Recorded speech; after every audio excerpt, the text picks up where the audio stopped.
सोचिए, एक ऐसा सीक्रेट ग्रुप जहां मेंबर बनने के लिए 2 लोगों का मर्डर करना जरूरी है, जहां लोगों की पहचान नहीं, सिर्फ उनकी बेरहमी जरूरत है। हर साल जंगल के बीच एक ऐसा मीटअप होता है जहां इंसानों का शिकार एक खेल की तरह खेला जाता है। लेकिन अब इस नरक के अंदर घुसने वाला था एक ऐसा पुलिस ऑफिसर जो क्रिमिनल्स को अरेस्ट नहीं करता, उनका सीधा इनकाउंटर करता है। फिल्म का नाम है hit the third case.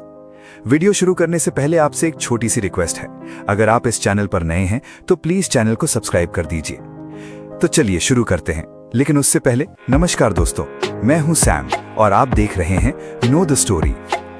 Film की शुरुआत होती है हिट ऑफिसर अर्जुन से। हिट का मतलब है होमिसाइड इंटरवेंशन टीम, जिसका काम है भयानक मर्डर केसेस को सॉल्व करना। पुलिस अर्जुन को एक मर्डर केस में गिरफ्तार कर लेती है और कोर्ट उसे जेल भेज देता है। लेकिन जेल के अंदर घुसते ही माहौल और भी खतरनाक हो जाता है। वहां के कई कैदी उसे देखते ही उस पर टूट पड़ते हैं। दरअसल ये वही क्रिमिनल्स थे जो कभी अर्जुन के हाथों पकड़े गए थे और सजा काट रहे थे। पुरानी दुश्मनी की आग अब जेल के अंदर फूट पड़ती है। लेकिन इसी बीच एक कैदी अर्जुन को बचाता है और उसे एक अलग कमरे में ले जाता है। वहां वो अर्जुन को गौर से देखकर पूछता है, तुम देखने में तो किसी अच्छे घर के लगते हो, फिर ऐसा क्या किया कि सब तुम्हारी जान के पीछे पड़े हैं? और बस यहीं से कहानी फ्लैशबैक में चली जाती है। फ्लैशबैक में हमें अर्जुन जंगल के बीच एक आदमी को उल्टा लटकाकर बेरहमी से टॉर्चर करता हुआ दिखता है। सिर्फ टॉर्चर ही नहीं, वो उसका वीडियो भी रिकॉर्ड कर रहा होता है। कुछ देर बाद अर्जुन उस आदमी को मार देता है और ऐसे निकल जाता है जैसे कुछ हुआ ही ना हो।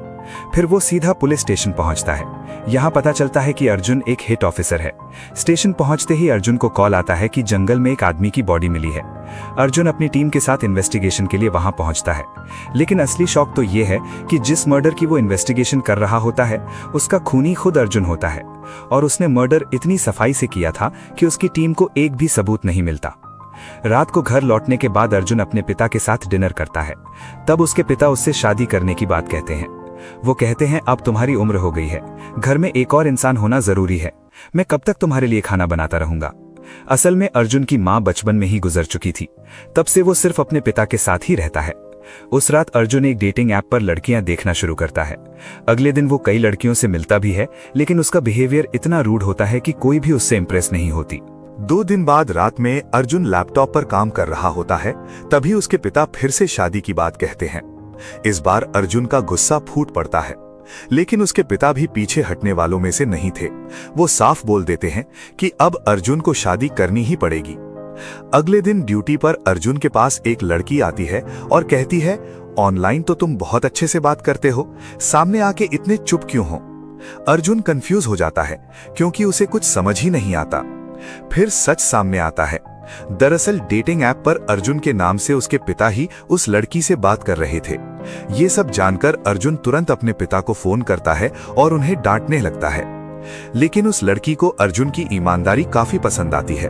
वो मुस्कुराते हुए कहती है, चलिए जो हुआ सो हुआ, कॉफी पीने चलते हैं। यहीं पे पहली बार हमें उस लड़की का नाम पता चलता है, अंजलि। वो इकोनॉमिक्स की स्टूडेंट होती है। धीरे धीरे अर्जुन को अंजलि पसंद आने लगती है। क्योंकि अर्जुन बचपन से अकेला बड़ा हुआ था, उसे कभी समझ ही नहीं आया कि लड़कियों से बात कैसे की जाती है। दोनों फिर साथ में वक्त बिताने लगते हैं, घूमने जाते हैं और धीरे धीरे उनके बीच प्यार बढ़ने लगती है। अब आगे चल के हम देखते हैं कि अर्जुन एक और आदमी को जंगल में ले आता है। उस आदमी को भी वो उल्टा बांध देता है और वीडियो रिकॉर्डिंग शुरू करता है। लेकिन जैसे ही वो उसे मारने वाला होता है, तभी वहां एसआई सानवी पहुंच जाती है। बंदूक सीधा अर्जुन पर तानकर वो कहती है, आपने बहुत लोगों को मारा है, मैं अब किसी और को मरने नहीं दूंगी। सानवी को देख अर्जुन भी कुछ पल के लिए शॉक्ड हो जाता है, लेकिन तुरंत उसका बंदूक छीनकर उसे चेयर से बांध देता है। सानवी बार बार उसे रोकने की कोशिश करती है, लेकिन अर्जुन गुस्से में कहता है, चाहे मुझे इसके लिए फांसी ही क्यों ना हो जाए, मैं इसे जरूर मारूंगा। दुनिया की कोई ताकत मुझे नहीं रोक सकती। अब सवाल ये उठता है कि एक पुलिस ऑफिसर खुद सीरियल किलर क्यों बन गया? वो मासूम लोगों को क्यों मार रहा है और उसके पीछे असली वजह क्या है? इन सब का जवाब जानने के लिए कहानी फिर हमें पास्ट में ले जाती है। यहाँ अर्जुन की पोस्टिंग जम्मू कश्मीर के श्रीनगर में हो चुकी होती है। पोस्टिंग के कुछ ही दिन बाद एक मर्डर केस सामने आता है। विक्टिम की बॉडी से 3 ऑर्गन्स काट दिए गए थे। क्राइम सीन देखकर किसी की भी रूह कांप जाए। अर्जुन इन्वेस्टिगेशन शुरू करता है और काफी मेहनत के बाद एक सस्पेक्ट को पकड़ भी लेता है। लेकिन टॉर्चर और इंटेरोगेशन के बावजूद वो क्रिमिनल कुछ भी नहीं बताता। कुछ दिन बाद टीवी पर अर्जुन एक और मर्डर की खबर देखता है, इस बार बिहार में। और सबसे शॉकिंग बात, मर्डर का पैटर्न बिल्कुल सेम था। अब अर्जुन को समझ आ जाता है कि ये कोई आम मर्डर नहीं हो सकता। दोनों जगह अलग हैं, क्रिमिनल्स अलग हैं, फिर भी मर्डर स्टाइल एक ही है। मतलब कहीं ना कहीं कोई बड़ा नेटवर्क काम कर रहा था। अर्जुन तुरंत बिहार पुलिस से कांटेक्ट करने को बोलता है, लेकिन उधर से कोऑपरेशन नहीं मिलता। इसलिए अर्जुन खुद अपनी टीम के साथ बिहार निकल पड़ता है। वहां पहुंचकर उसे पता चलता है कि बिहार पुलिस एक क्रिमिनल को अरेस्ट कर चुकी है। अर्जुन जब उस क्रिमिनल से मिलता है तो वो कहता है कि दुनिया की कोई जेल मुझे रोक नहीं सकती, 2 घंटे के अंदर मैं बाहर आ जाऊंगा। तब बिहार पुलिस का एक ऑफिसर अर्जुन को बताता है कि वो क्रिमिनल एक पावरफुल नेता के लिए काम करता है और उसके आदमी कभी भी हमला करके उसे छुड़ा सकते हैं। इसी वजह से अर्जुन फैसला करता है कि वो क्रिमिनल को श्रीनगर ले जाकर इन्वेस्टिगेशन करेगा। लेकिन कश्मीर वापस जाते वक्त उनकी गाड़ी पर नेता के गुंडे हमला कर देते हैं। बहुत मुश्किल के बाद अर्जुन उस क्रिमिनल को श्रीनगर तक ले आता है। लेकिन श्रीनगर पहुंचते ही एक और प्रॉब्लम उसका इंतजार कर रही होती है। पुलिस स्टेशन के बाहर लोग प्रोटेस्ट कर रहे होते हैं, क्योंकि अर्जुन ने जिस आदमी को अरेस्ट किया था वो आजाद कश्मीर ऑर्गेनाइजेशन का एक बड़ा लीडर होता है। अब अर्जुन अपनी सीनियर ऑफिसर मिस रिया से मिलता है। रिया उस पर काफी गुस्सा होती है और उसे कंट्रोल में रहने को कहती है। लेकिन अर्जुन कहता है, मैडम, अब तक 17 मर्डर्स हो चुके हैं। हर मर्डर सेम पैटर्न में हुआ है, लेकिन अलग अलग जगहों पर। यह कोई आम केस नहीं हो सकता, इसके पीछे बहुत बड़ा नेटवर्क है। रिया को भी बात समझ आ जाती है और वो ऑफिशियली अर्जुन को केस की रिस्पॉन्सिबिलिटी दे देती है। ऑफिस से बाहर निकलते वक्त अर्जुन देखता है कि प्रोटेस्टर्स में से एक आदमी उसकी पुलिस यूनिफॉर्म जला रहा होता है। गुस्से में अर्जुन उस आदमी को पीटने लगता है। तभी उसकी नजर एक अजीब से टैटू पर पड़ती है। और अजीब बात यह है कि वही टैटू पहले पकड़े गए दोनों क्रिमिनल्स के पास भी था। बस फिर अर्जुन दोनों क्रिमिनल्स को सामने बिठाकर इंटेरोगेशन शुरू करता है। वो बार बार पूछता है कि अलग जगह के लोग एक ही स्टाइल में मर्डर कैसे कर रहे हैं, लेकिन दोनों चुप रहते हैं। अर्जुन उनकी बातों को घुमा फिराकर ऐसे सवाल करता है कि आखिरकार एक क्रिमिनल गलती से सीटीके का नाम लेता है। अर्जुन सीटीके के बारे में इन्वेस्टिगेशन शुरू करता है और धीरे धीरे उसे पता चलता है कि सीटीके कोई आम ग्रुप नहीं, बल्कि एक डार्क वेबसाइट है। एक ऐसी सीक्रेट दुनिया जहां हर कोई एंटर नहीं कर सकता। वहां एंट्री लेने के लिए एक स्पेशल एक्सेस कोड की जरूरत पड़ती है। बिना उसके कोई भी उस प्लेटफॉर्म तक पहुंच ही नहीं सकता। इसलिए अर्जुन साइबर इंटेलिजेंस टीम की मदद लेता है। काफी हैकिंग और ट्रैकिंग के बाद फाइनली वो लोग सीटीके की वेबसाइट के अंदर घुसने में कामयाब हो जाते हैं। लेकिन अंदर जो कुछ अर्जुन देखता है उससे उसके होश उड़ जाते हैं। वेबसाइट पर दुनिया भर के लोगों को एक ही स्टाइल में मारकर उनकी वीडियोस अपलोड की जा रही थी। और सबसे खतरनाक बात यह थी कि सीटीके का मेंबर बनने के लिए हर इंसान को कम से कम 2 मर्डर्स करने पड़ते थे और उन मर्डर्स की वीडियोस अपलोड करनी पड़ती थी। यहां तक कि सीटीके के मेंबर्स कभी एक दूसरे का चेहरा भी नहीं देखते थे। सबकी पहचान इतनी सीक्रेट रखी जाती थी कि किसी को किसी के बारे में कुछ पता ही नहीं होता। सिर्फ साल में एक बार उनका एक सीक्रेट एनुअल मीटअप होता था। उसके अलावा मेंबर्स के बीच कोई डायरेक्ट कांटेक्ट भी नहीं होता। उधर श्रीनगर में प्रोटेस्ट और भी वायलेंट हो जाता है। पब्लिक अर्जुन के खिलाफ खड़ी हो चुकी थी। सिचुएशन इतनी आउट ऑफ कंट्रोल हो गई कि सीनियर्स को मजबूरन अर्जुन का ट्रांसफर करना पड़ता है। सीन फिर से प्रेजेंट में शिफ्ट होता है। यहां पता चलता है कि ट्रांसफर होने के बाद भी अर्जुन ने केस छोड़ा नहीं। वो अब भी सीक्रेटली सीटीके के पीछे लगा हुआ था। और तब हमें समझ आता है कि अर्जुन ने पहला मर्डर असल में सीटीके ग्रुप का मेंबर बनने के लिए ही किया था। उसने जानबूझकर मर्डर का वीडियो अपलोड किया था ताकि वो उनके नेटवर्क के अंदर घुस सके। ये सब जानकर सानवी शॉक हो जाती है। वो अर्जुन से कहती है, सर, आप किसी गैंग में घुसने के लिए मासूम लोगों को नहीं मार सकते। तब अर्जुन उसकी आंखों में देखते हुए बोलता है, जिसे मैंने मारा वो कोई मासूम नहीं था, वो इस शहर का एक खतरनाक टेररिस्ट था। और जो आदमी यहां लटका हुआ है वो भी कोई सीधा आदमी नहीं है। इतना कहकर अर्जुन सानवी के सामने ही उस दूसरे आदमी को भी मार देता है। अगली सुबह अर्जुन पुलिस स्टेशन आता है और सीटीके वेबसाइट पर अपना सेकंड मर्डर वीडियो अपलोड कर देता है। तभी सानवी उसके पास आकर बताती है कि जयपुर के एक लड़के ने भी अपना पहला मर्डर वीडियो सीटीके पर अपलोड किया है। मतलब बहुत जल्द वो अपना सेकंड मर्डर करने वाला था। ये सुनते ही अर्जुन बिना देर किए अपनी टीम के साथ जयपुर के लिए निकल पड़ता है। काफी इन्वेस्टिगेशन के बाद वो उस क्रिमिनल तक पहुंच भी जाते हैं, लेकिन वो लड़का बहुत ही खतरनाक होता है। वो अर्जुन को चाकू मारकर बेहोश कर देता है और उसे एक सुनसान जगह ले जाता है ताकि उसे मार सके। लेकिन सही वक्त पर अर्जुन होश में आ जाता है और पलटवार करता है। एक भयंकर लड़ाई के बाद अर्जुन उस क्रिमिनल को मार देता है और जिस लड़की को वो टारगेट बना रहा था उसकी जान बचा लेता है। उस क्रिमिनल का वॉलेट चेक करने पर अर्जुन को पता चलता है कि वो भी सीटीके का एक्टिव मेंबर था। तभी उसके फोन पर सीटीके वेबसाइट का नोटिफिकेशन आता है। मैसेज में लिखा होता है कि बहुत जल्द सीटीके मेंबर्स का एनुअल मीटअप होने वाला है और कुछ ही देर बाद अर्जुन के पास भी वही इनविटेशन आ जाता है। अब अर्जुन समझ जाता है कि ये उसके लिए सबसे बड़ा मौका है। अगर वो उस मीटअप तक पहुंच गया तो शायद पूरे नेटवर्क का सच सामने आ सकता है। इसी बीच अंजलि अचानक अर्जुन के ऑफिस पहुंचती है। उसे देखकर अर्जुन का मूड हल्का हो जाता है। अंजलि बताती है कि उसने अर्जुन की मां की पुरानी फोटो से एक वीडियो बनाया है। वीडियो देखते ही अर्जुन इमोशनल हो जाता है। काफी टाइम बाद उसके चेहरे पर फीलिंग्स दिखने लगती हैं। लेकिन तभी अर्जुन के फोन पर एक कॉल आता है और वो बाहर चला जाता है। इसी मौके का फायदा उठाकर अंजलि चुपके से उसके लैपटॉप में कुछ सर्च करने लगती है। लेकिन जैसे ही अर्जुन वापस रूम में आता है, अंजलि तुरंत नॉर्मल बिहेव करते हुए वही वीडियो दोबारा प्ले कर देती है ताकि अर्जुन को कुछ शक ना हो। अब अर्जुन अपने सीनियर ऑफिसर को सीटीके मीटअप के बारे में बताता है। वो कहता है, सर, उन सबको एक साथ पकड़ने का यही लास्ट चांस है। मुझे उस मीटअप में जाना होगा। सीनियर ऑफिसर भी समझ जाता है और परमिशन दे देता है, लेकिन साथ ही वार्निंग देता है कि यह मिशन बहुत ज्यादा रिस्की है, इसलिए एक स्पेशल ऑफिसर और उसकी टीम भी सीक्रेटली अर्जुन को सपोर्ट करेगी। पहले तो अर्जुन मना करता है, लेकिन बाद में मान जाता है। अगले दिन रेलवे स्टेशन पर अर्जुन उस स्पेशल ऑफिसर का वेट कर रहा होता है, लेकिन कुछ ही देर बाद उसके सीनियर ऑफिसर के साथ अंजलि वहां आ जाती है। अंजलि को देखते ही अर्जुन शॉक्ड रह जाता है। तब सीनियर ऑफिसर बताता है कि अंजलि असल में अंडरकवर स्पेशल ऑफिसर है और इस मिशन में वो अर्जुन की पार्टनर रहेगी। ये सच सुनकर अर्जुन कुछ पल के लिए बिल्कुल चुप हो जाता है। ट्रेन में अंजलि उससे सारी सच्चाई बताती है। वो कहती है, डीएसपी सर ने मुझे तुम पर नजर रखने के लिए भेजा था। मैं सिर्फ अपनी ड्यूटी कर रही थी, लेकिन ड्यूटी करते करते मुझे तुमसे सच में प्यार हो गया है। फिर वो बताती है कि पुलिस ट्रेनिंग के वक्त से ही वो अर्जुन को पसंद करती थी और जिस दिन अर्जुन ने उसकी बहन को गुंडों से बचाया था, उसी दिन से वो उसे दिल से चाहने लगी थी। कहानी फिर अरुणाचल प्रदेश पहुंचती है। यहाँ अर्जुन सिटी के मेंबर्स का वेट कर रहा होता है, जबकि अंजलि और उसकी टीम दूर से उस पर नजर रखे हुए थे। तभी अचानक 3 गाड़ियां वहां आती हैं और कुछ लोग अर्जुन को लेकर तेजी से निकल जाते हैं। अंजलि तुरंत अपनी टीम को 3 ग्रुप्स में डिवाइड करके उन गाड़ियों का पीछा करने भेजती है, लेकिन जब वो उन्हें पकड़ते हैं तो पता चलता है कि किसी भी गाड़ी में अर्जुन था ही नहीं। उधर सीटीके वाले अर्जुन की आंखों पर पट्टी बांधकर उसे एक पुरानी हवेली में ले जाते हैं और वहीं पहली बार हमें सीटीके ग्रुप का मास्टरमाइंड अल्फा दिखाई देता है। अल्फा अर्जुन का वेलकम करता है, फिर उसे एक स्पेशल ड्रेस पहना दी जाती है। अंदर अर्जुन देखता है कि उसके अलावा 5 नए मेंबर्स भी मीटअप में आए हुए हैं। दूसरी तरफ अंजलि जब फेल हो जाती है तो वो अपनी सीनियर ऑफिसर से जंगल में ऑपरेशन चलाने की परमिशन मांगती है, लेकिन सीनियर उसे अभी वेट करने को कहता है।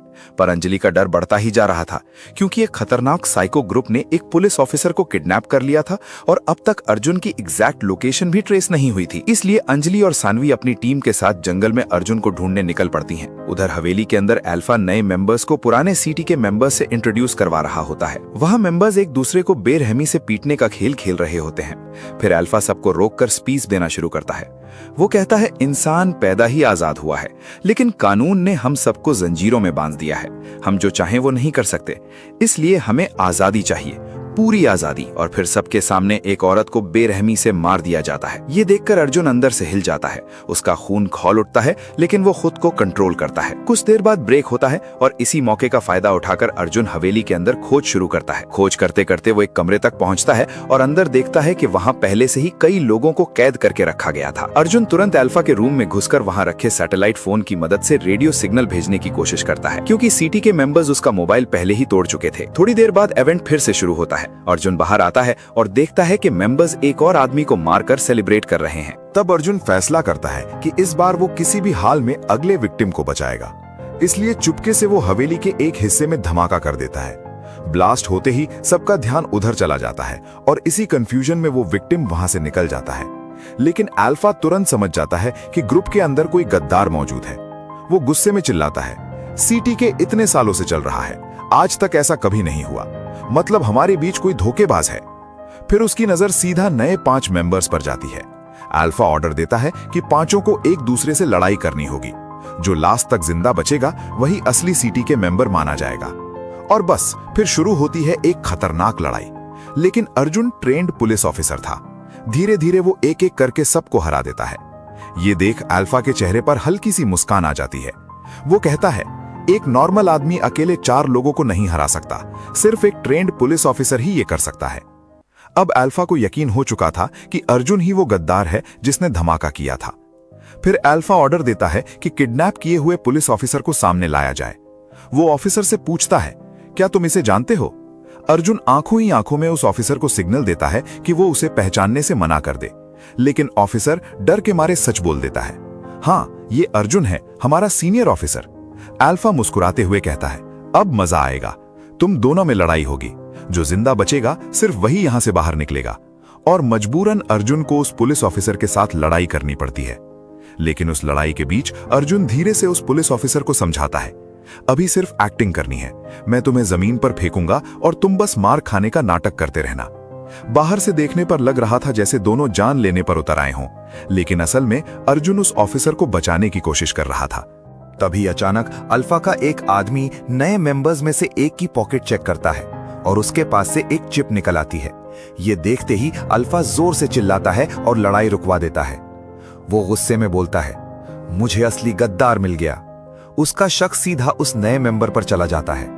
अल्फा अनाउंस करता है कि वही पुलिस का आदमी है क्योंकि उसके पास स्पाइंग चिप मिली है। फिर अल्फा अर्जुन को ऑर्डर देता है, इसे अभी के अभी मार दो। लेकिन अर्जुन तुरंत अपना दिमाग चलाता है। वो कहता है, अगर ये सच में पुलिस का आदमी है तो इसे अभी मारना बेवकूफी होगी। इसके जरिए हमें पुलिस के प्लान्स और उनकी पूरी स्ट्रैटेजी का पता चल सकता है। जिंदा रहेगा तो ज्यादा काम आएगा। अर्जुन की बात सुनकर अल्फा इंप्रेस हो जाता है। उसे लगता है कि अर्जुन सच में सीटीके के लिए लॉयल है, इसलिए वो उस ऑफिसर को जिंदा छोड़ने का फैसला करता है और अर्जुन को उसे इंटरोगेट करने की परमिशन दे देता है। अर्जुन उस पुलिस ऑफिसर को एक अलग रूम में ले जाता है। वहां जाकर वो धीरे से ऑफिसर को कहता है, जैसे ही मैं सिग्नल दूं, सब लोगों को लेकर यहां से भाग जाना। उधर जंगल में अंजलि और उसकी टीम अब भी अर्जुन को ढूंढ रही होती है। तभी रेडियो पर उन्हें एक सिग्नल मिलता है। सिग्नल सुनते ही अंजलि समझ जाती है कि अर्जुन किसी तरह उन तक लोकेशन भेजने की कोशिश कर रहा है और बस फिर अंजलि बिना टाइम वेस्ट किए उस सिग्नल की डायरेक्शन में बढ़ने लगती है। दूसरी तरफ हवेली में अल्फा एक छोटे बच्चे को सबके सामने लाता है और अनाउंस करता है कि जो इस बच्चे को मारेगा वही मेरे ग्रुप का सबसे वफादार मेंबर होगा। यह सुनकर सीटीके का एक साइको मेंबर उस बच्चे की तरफ बढ़ने लगता है, लेकिन इस बार अर्जुन खुद को रोक नहीं पाता। उसकी आंखों में खून उतर आता है। वो समझ जाता है कि अब चुप रहने का वक्त खत्म हो चुका है। अगले ही सेकंड अर्जुन उस क्रिमिनल पर टूट पड़ता है और उसे इतनी बेरहमी से मारता है कि सबके होश उड़ जाते हैं। फिर वो बच्चे को उस पुलिस ऑफिसर के हवाले करता है और कहता है, सारे लोगों को लेकर यहां से निकल जाओ, बाकी सब मैं संभाल लूंगा। अर्जुन एक के बाद एक सीटी के मेंबर्स को खत्म करना शुरू कर देता है। वो हर मेंबर को जानवर की तरह मार रहा था। इसी बीच अंजलि भी अपनी टीम के साथ सिग्नल फॉलो करते हुए हवेली तक पहुंच जाती है, लेकिन सीटी के मेंबर्स की संख्या बहुत ज्यादा होती है। इसलिए अंजलि तुरंत बैकअप फोर्स के लिए सीनियर ऑफिसर्स को कॉल करती है। उधर अर्जुन बिना रुके लगातार दुश्मनों को मारता जा रहा होता है। थोड़ी देर बाद अंजलि और उसकी टीम भी लड़ाई में उतर जाती है और तभी एंट्री होती है एक और खतरनाक ऑफिसर की। हिट द फर्स्ट केस का शंकर वहां पहुंचता है। शंकर के आते ही पूरा खेल पलट जाता है। अब अर्जुन और शंकर मिलकर सीटी के मेंबर्स का खात्मा शुरू कर देते हैं। दोनों मिलकर एक एक करके पूरे गैंग को खत्म कर देते हैं और फाइनली सीटीके के मास्टरमाइंड अल्फा को पकड़ लेते हैं। पकड़े जाने के बाद भी अल्फा बिल्कुल नहीं डरता। वो हंसते हुए अर्जुन से कहता है कि तुम एक ऐसे आदमी को मारने जा रहे हो जिसे मौत से कोई डर नहीं। मेरे लिए मौत की कोई वैल्यू नहीं है और न मुझे कोई अफसोस है, तो मुझे मारकर तुम्हें क्या मिलेगा? तब अर्जुन शांत आवाज में एक ऐसी बात बोलता है जो अल्फा को अंदर से तोड़ देती है। वो कहता है, जयपुर में मैंने जिस सीटी के मेंबर को मारा था वो तुम्हारा छोटा भाई था। ये सुनते ही पहली बार अल्फा के चेहरे का रंग उड़ जाता है और तभी अर्जुन सीधा उसके सर में गोली मार देता है। सीटी के ऑपरेशन खत्म होने के बाद हम अर्जुन और शंकर को साथ बैठकर पूरे केस पर डिस्कशन करते हुए देखते हैं। तब शंकर अर्जुन को बताता है कि एक और ऑफिसर भी इस केस पर काम कर रही थी, एसीपी अमृता, जो एक इंटेलिजेंस ऑफिसर थी। फिर बातों बातों में एक सच सामने आता है। जिस औरत को सीटी के मेंबर्स ने उनके सामने मारा था वो कोई और नहीं बल्कि एसीपी अमृता ही थी। अमृता को सीटीके के बारे में काफी इंपॉर्टेंट इंफॉर्मेशन मिल चुकी थी, इसीलिए वो खुद उनके नेटवर्क के अंदर घुस गई थी, लेकिन बदकिस्मती से वो पकड़ी गई। और सबसे दिल तोड़ देने वाली बात यह थी कि उस दिन असली टारगेट अमृता नहीं थी। सीटीके अपने विक्टिम्स को एक फिक्स्ड सीरियल ऑर्डर में मारता था। उस दिन एक छोटी बच्ची की बारी थी, लेकिन अमृता ने उस बच्ची को बचाने के लिए अपना नाम उसकी जगह डाल दिया। एक मासूम जान बचाने के लिए उसने अपनी जान दे दी। ये सच जानकर अर्जुन और शंकर दोनों कुछ देर के लिए चुप हो जाते हैं, लेकिन कहानी यहीं खत्म नहीं होती। इन्वेस्टिगेशन में उन्हें एक और सच पता चलता है। सीटीके का असली मास्टरमाइंड अल्फा भी नहीं था। इस पूरे नेटवर्क के पीछे था सैमुअल जेम्स। अमृता को सैमुअल के बारे में भी इंपॉर्टेंट इंफॉर्मेशन मिल गई थी, लेकिन उसे एक्सपोज करने से पहले ही सैमुअल ने उसे मरवा दिया। और सिर्फ इतना ही नहीं, सीटीके लोगों के ऑर्गन्स चुराकर एक ड्रग बनाता था, एक ऐसी इल्लीगल ड्रग जो इंसान के बॉडी सिस्टम को कंट्रोल कर सकती थी। बाद में अर्जुन और शंकर को पता चलता है कि सैमुअल जेम्स इस वक्त एक अलग केस में 4 साल की सजा काट रहा है और जेल के अंदर बंद है। यह सुनते ही अर्जुन एक फैसला लेता है। अब वो सैमुअल को कोर्ट और कानून के भरोसे नहीं छोड़ना चाहता था। उसने फैसला कर लिया था कि सैमुअल का खात्मा वो खुद करेगा। इसीलिए शंकर जानबूझकर अर्जुन को उसी जेल में भेजने का प्लान सेट करता है। और तब फिल्म का सबसे बड़ा सच सामने आता है। जेल में जिस कैदी को अर्जुन अपनी पूरी कहानी सुना रहा था, वो कोई और नहीं बल्कि खुद सैमुअल जेम्स था। धीरे धीरे सैमुअल को समझ आ जाता है कि अर्जुन असल में जेल क्यों आया है, लेकिन तब तक बहुत देर हो चुकी होती है। वो कुछ समझ पाता उससे पहले ही अर्जुन उसका गला काट देता है और ये कहानी यहीं खत्म हो जाती है। इस कहानी से हमें यह सीखने को मिलता है कि कभी-कभी बुराई को खत्म करने के लिए इंसान को खुद अंधेरे में उतरना पड़ता है, लेकिन उस अंधेरे में उतरते उतरते कहीं वो खुद एक शैतान न बन जाए, ये समझना सबसे जरूरी होता है। तो दोस्तों, अगर आपको ये कहानी पसंद आई हो तो वीडियो को लाइक करें, अपने दोस्तों के साथ शेयर करें और ऐसे ही और मूवी एक्सप्लेनेशंस के लिए हमारे channel know the story Hindi को सब्सक्राइब करना ना भूलें। आपका एक सब्सक्राइब हमें और कहानियां सुनाने के लिए प्रेरित करता है। मिलते हैं अगले वीडियो में एक और दिल छू लेने वाली कहानी के साथ। तब तक के लिए अपना ख्याल रखिए। धन्यवाद।